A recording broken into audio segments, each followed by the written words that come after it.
News Karnataka ಫಸ್ಟ್ಗೆ ಸ್ವಾಗತ. ಇಂದಿನ ಪ್ರಮುಖ ಸುದ್ದಿಗಳು.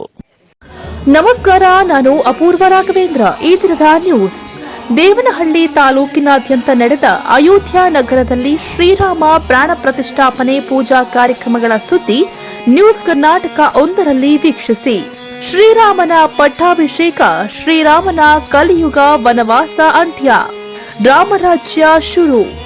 ದೇವನಹಳ್ಳಿ ತಾಲೂಕಿನ ವಿಜಯಪುರ ಹೋಬಳಿಯ ವೆಂಕಟಗಿರಿ ಕೋಟೆ ಗ್ರಾಮದ ಬೀಜಾವರಕ್ಕೆ ಹೋಗುವ ರಸ್ತೆಯಲ್ಲಿ ನೂತನವಾಗಿ ನಿರ್ಮಾಣವಾಗಿರುವ ಶ್ರೀ ಆಂಜನೇಯ ಸ್ವಾಮಿ ದೇವಾಲಯದಲ್ಲಿ ಅಯೋಧ್ಯ ನಗರದಲ್ಲಿ ಶ್ರೀರಾಮ ಪ್ರಾಣ ಪ್ರತಿಷ್ಠಾಪನೆ ನಡೆಯುತ್ತಿರುವ ಪ್ರಯುಕ್ತ ವಿಶೇಷವಾದ ಪೂಜಾ ಕಾರ್ಯಕ್ರಮಗಳು ಅದ್ದೂರಿಯಾಗಿ ವಿಜೃಂಭಣೆಯಿಂದ ವಿಜಯಪುರ ಬ್ಲಾಕ್ ಕಾಂಗ್ರೆಸ್ ಅಧ್ಯಕ್ಷ ರಾಮಚಂದ್ರಪ್ಪ ರವರ ನೇತೃತ್ವದಲ್ಲಿ ನಡೆಯಿತು. ಅನ್ನ ಸಂತರ್ಪಣೆ, ಮಹಾಮಂಗಳಾರತಿ, ಪ್ರಸಾದ ವಿನಿಯೋಗ ಕೂಡ ಈ ಸಂದರ್ಭದಲ್ಲಿ ನಡೆಯಿತು. ದಿನಾಂಕ 22/1/2024 ಸೋಮವಾರದಂದು ಅಯೋಧ್ಯ ನಗರದಲ್ಲಿ ಶ್ರೀರಾಮ ಪ್ರಾಣ ಪ್ರತಿಷ್ಠಾಪನೆ ನಡೆಯುತ್ತಿರುವ ಪ್ರಯುಕ್ತ ದೇವನಹಳ್ಳಿ ತಾಲೂಕಿನಾದ್ಯಂತ ಇರುವಂತಹ ದೇವಾಲಯಗಳಲ್ಲಿ ಬೆಳಗ್ಗೆಯಿಂದಲೂ ಮಹಿಳೆಯರು ತಂಡೋಪತಂಡವಾಗಿ ದೇವಾಲಯಗಳಿಗೆ ಭೇಟಿ ನೀಡಿ ದೀಪಾರತಿಗಳೊಂದಿಗೆ ಆಗಮಿಸಿ ದೇವರಿಗೆ ಬೆಳಗಿಸಿ ಪೂಜೆಯನ್ನ ಸಲ್ಲಿಸಿ ಪ್ರಸಾದಗಳನ್ನು ಸ್ವೀಕರಿಸಿ ಜೈ ಶ್ರೀರಾಮ್ ಘೋಷಣೆಗಳನ್ನು ಮೊಳಗಿಸಿದರು. ಗ್ರಾಮಗಳಲ್ಲಿನ ಪ್ರಮುಖ ಬೀದಿಗಳಲ್ಲಿ ರಂಗೋಲಿಗಳನ್ನು ಬಿಡಿಸಿ ವಿವಿಧ ರೀತಿಯ ಬಗೆ ಬಗೆಯ ಹೂವುಗಳಿಂದ ಸಿಂಗರಿಸಿ ಧರ್ಮಜ್ಯೋತಿಯನ್ನ ಬೆಳಗಿಸಿ ದೇವಾಲಯಗಳಲ್ಲಿ ಅದ್ಭುತವಾಗಿ ವಿವಿಧ ರೀತಿಯ ಬಗೆ ಬಗೆಯ ಹೂವುಗಳಿಂದ ದೇವಾಲಯಕ್ಕೆ ಸಿಂಗರಿಸಿ ದೇವರ ವಿಗ್ರಹಗಳಿಗೆ ಅಲಂಕರಿಸಲಾಗಿತ್ತು.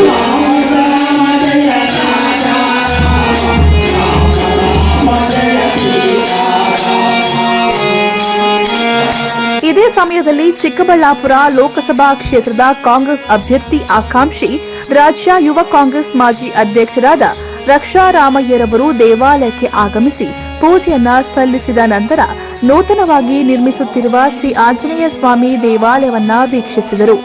ಈ ಸಮಯದಲ್ಲಿ ವಿಜಯಪುರ ಬ್ಲಾಕ್ ಕಾಂಗ್ರೆಸ್ ಅಧ್ಯಕ್ಷ ರಾಮಚಂದ್ರಪ್ಪರವರು, ಕಾಂಗ್ರೆಸ್ ಹಿರಿಯ ಮುಖಂಡ ರಾಮಕೃಷ್ಣಪ್ಪ, ವೆಂಕಟಗಿರಿ ಕೋಟೆ ಕಾಂಗ್ರೆಸ್ ಪಕ್ಷದ ಯುವ ನಾಯಕ ಪ್ರದೀಪ್, ಯುವ ಪಡೆ ಹಾಗೂ ಕಾಂಗ್ರೆಸ್ ಮುಖಂಡರು ಈ ಸಂದರ್ಭದಲ್ಲಿ ಉಪಸ್ಥಿತರಿದ್ದರು. ಚಿಕ್ಕಬಳ್ಳಾಪುರ ಲೋಕಸಭಾ ಕ್ಷೇತ್ರದ ಕಾಂಗ್ರೆಸ್ ಅಭ್ಯರ್ಥಿ ಆಕಾಂಕ್ಷಿ ರಾಜ್ಯ ಯುವ ಕಾಂಗ್ರೆಸ್ ಮಾಜಿ ಅಧ್ಯಕ್ಷರಾದ ರಕ್ಷಾ ರಾಮಯ್ಯರವರು ಮಾತನಾಡಿದರು.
ಶ್ರೀರಾಮನ ಪ್ರತಿಷ್ಠೆ ಇವತ್ತು ಅಯೋಧ್ಯೆಯಲ್ಲಿ ಆಗ್ತಾ ಇದೆ. ಎಲ್ಲ ರಾಮ ಭಕ್ತರಿಗೆ ಎಲ್ಲರಿಗೂ ಒಳ್ಳೆಯದಾಗಲಿ, ನಮ್ಮ ದೇಶಕ್ಕೆ ಒಳ್ಳೆಯದಾಗಲಿ, ನಮ್ಮ ರಾಜ್ಯಕ್ಕೆ ಒಳ್ಳೆಯದಾಗಲಿ, ನಮ್ಮೆಲ್ಲ ರಾಜ್ಯದ ಜನರಿಗೆ ಎಲ್ಲ ಒಳ್ಳೆಯದಾಗಲಿ. ಅಯೋಧ್ಯ ಶ್ರೀರಾಮನ ಒಂದು ಪ್ರತಿಷ್ಠಾಪನೆ ಒಂದೇ ಅಲ್ಲ, ಇಡೀ ದೇಶದಲ್ಲಿ ಇಂಥ ಹಲವಾರು ಇದು ಪ್ರತಿಷ್ಠಾಪನೆಗಳಿದೆ. ಅದಕ್ಕೆಲ್ಲರಿಗೂ ಇದೇ ಒಂದು ರೀತಿಯ ಭಕ್ತಿ ಎಲ್ಲರಿಗೂ ಬರಲಿ ಅಂತ ಕೇಳ್ಬೋದು. ಸರಿ, ಒತ್ತಾಯ ಇತ್ತು, ಕೊಡಲಿಲ್ಲ.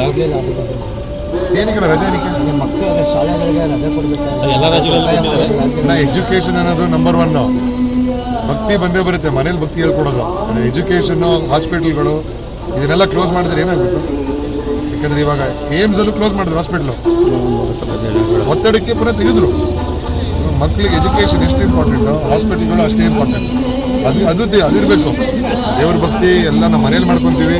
ನಮ್ಮ ಹೆಸರುಗಳಲ್ಲೇ ರಾಮ ಇರುತ್ತೆ, ನಿಮ್ಮ ಹೆಸರುಗಳು ಈಶ್ವರ ಇರ್ತಾನೆ, ಅದು ಹೆಸರಲ್ಲೇ ಬರುತ್ತವಲ್ಲ.